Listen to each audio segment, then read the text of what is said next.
back to another episode of Geeking Analysis. This week, we'll be delving into the Shoreditch Incident, a decisive conflict that saw the end of the Dalek Civil War and was an arguable catalyst for the Time War itself. Enjoy!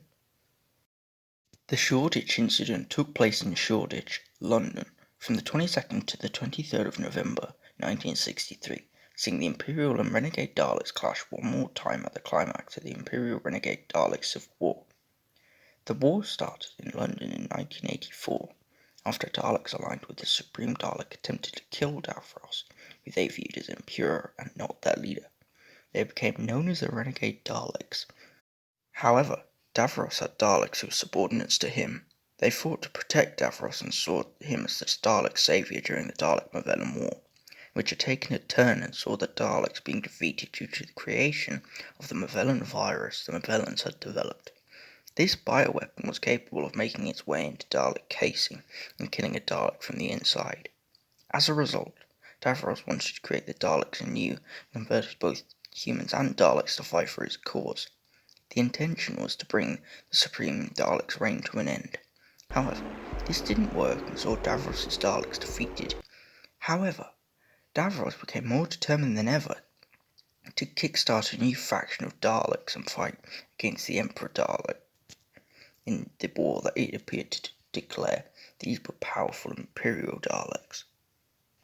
Imperial Daleks were Daleks who sported Dalek Imperial colours of white and gold. They were loyal to their newly appointed Emperor Dalek, who was secretly Davros. Davros had discarded the remainder of his life support unit after losing his hand in a conflict with the Renegade Daleks on Necros, and had himself augmented into unique, weaponless Dalek armour. The Imperial Daleks outnumbered the Renegade Daleks considerably, with the number of soldiers and firepower both being considered here. The Imperials also had one of the most powerful Daleks to date, that being the Special Weapons Dalek. The Special Weapons Dalek was an elite Dalek unit that could fire powerful blasts capable of obliterating basic Dalek units completely.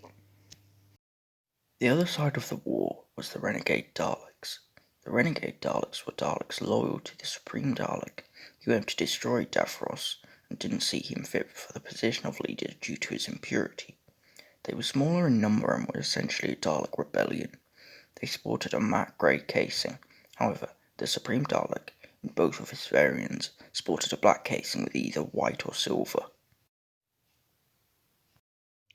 The Shoreditch Incident also saw humans a part of the conflict, specifically the humans working at countermeasures.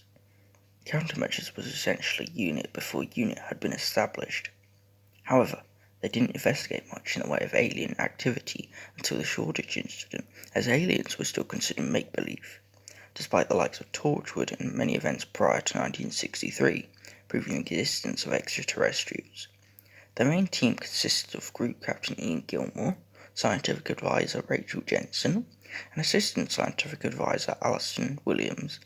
The 7th Doctor and Ace joined forces with countermeasures as they were conveniently in Shoreditch at the time of the incident.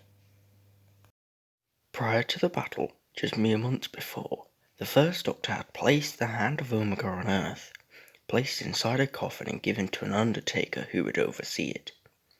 The Hand of Omega was the technology the Time Lords used to acquire time travel. This is what the Daleks wanted and what the purpose of the conflict was. Despite already having access to time travel, both sides wanted to achieve time travel on the level of the Time Lords, so they required the hand in order for this to happen. The Doctor knew this and had a plan, which will be explored later. The Renegade Daleks had sent in at least one Dalek into Shoreditch in order to search for the Hand of Omega, with the rest of the initial Renegade forces consisting of humans under Dalek control.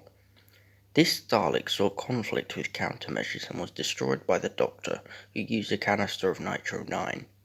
The Renegade Daleks were able to acquire the Hand of Omega during the incident due to the use of their human pawns known as the Association, with Mr. Ratcliffe leading the group. The Imperial Daleks had made Coal Hill School a secret headquarters and fitted a transmat system into the school cellar, where a small task force of Daleks could be sent in to infiltrate the area without detection. The Imperial Daleks also had the school's headmaster under their control, activating him when needed as well as ending him when his usefulness had terminated. Conflict began on the streets of a now evacuated Shoreditch, where a renegade Dalek duo encountered a task force of Imperial Daleks. Shots were fired between the two, with the Imperials being forced into retreat. However, an Imperial shuttle had been sent in on the orders of the Emperor with reinforcements. The reinforcements included a special weapons Dalek, which the renegade duo didn't stand a chance against. They were obliterated. The Daleks were locked in conflict, with the Imperials covering more and more ground until they reached the renegade Dalek base. This base was some sort of warehouse owned by the Association. The Imperial Daleks captured it rather easily and forced the remaining renegade Daleks into retreat. The only renegade Dalek to survive the conflict itself was the Supreme Dalek. All of the humans under Dalek influence had been killed by the Daleks, or the battle controller, who was a young schoolgirl left mentally broken after the conflict.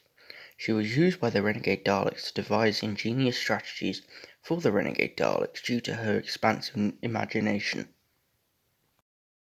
With the Hand of Omega in their possession, the Imperial Daleks left Earth and saw it as a final victory against the renegade Daleks.